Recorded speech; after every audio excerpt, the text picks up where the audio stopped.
行程嘅第3天，帶大家嚟到紅教堂耶穌聖心堂啊！呢座教堂建於1923年，係峴港地區法國殖民時期興建嘅唯一一座天主教堂。因為塔頂有隻風信雞，所以又名公雞教堂。呢隻公雞既係法國文化嘅象徵，喺基督信仰裏面，亦係表達緊在風中保持信仰，在曙光未到之前堅守警醒。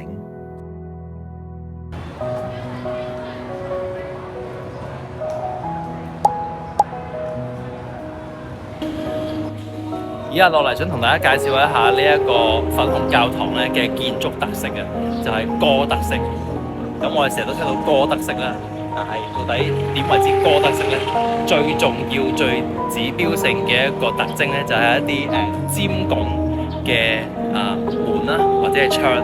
譬如你見到咧，而家呢啲咧係尖尖地，唔係圓嘅，係尖嘅，因為佢想顯得修長啊，顯得即係更加高、更加穩陣嘅一種嘅用意。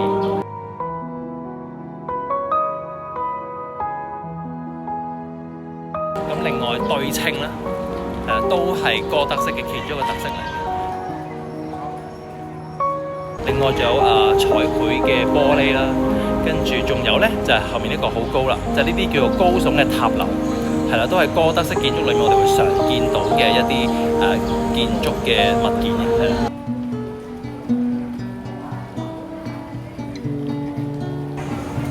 Oh no！ 唔俾 traveler 睇，我唔係 traveler， 我係 brothers and sister。佢有聚會時間。咁呢度始終係一個即係耶穌基督嘅教堂啦。頭先導遊就話啦，呢度你會見到有裝香嗰啲嘅路，咁我而家就去揾下呢個裝香嘅路。揾到啦，係咪啊？同埋係邊係會插香？大家估下，知唔知點解咧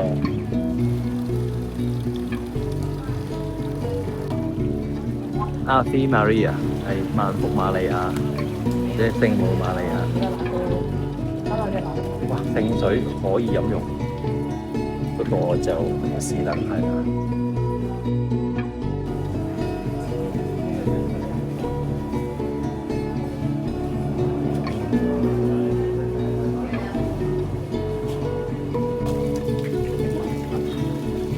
Emmanuel 2萬塊，後面呢牌應該係墓碑嚟嘅。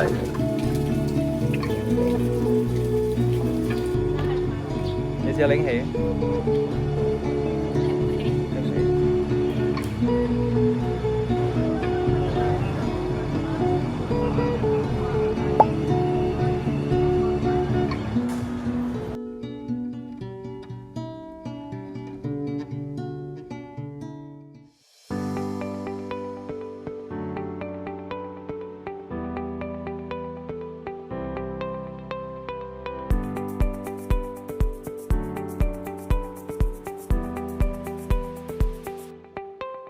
好，開估點解喺一間即係教堂裏面咧都會有啲裝香嘅香爐咧？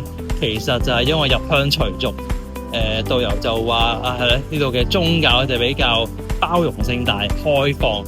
咁入鄉隨俗就係因為呢一度越南人咧都係會上香啊、拜滿天神佛啊。咁所以去到一間即係教堂裏面嘅時候，當然都會供奉你即係裡面嘅神靈咧係神啦。咁所以見神就會拜，而拜咧係需要有用具嘅，用具就係咧要上香，要裝香。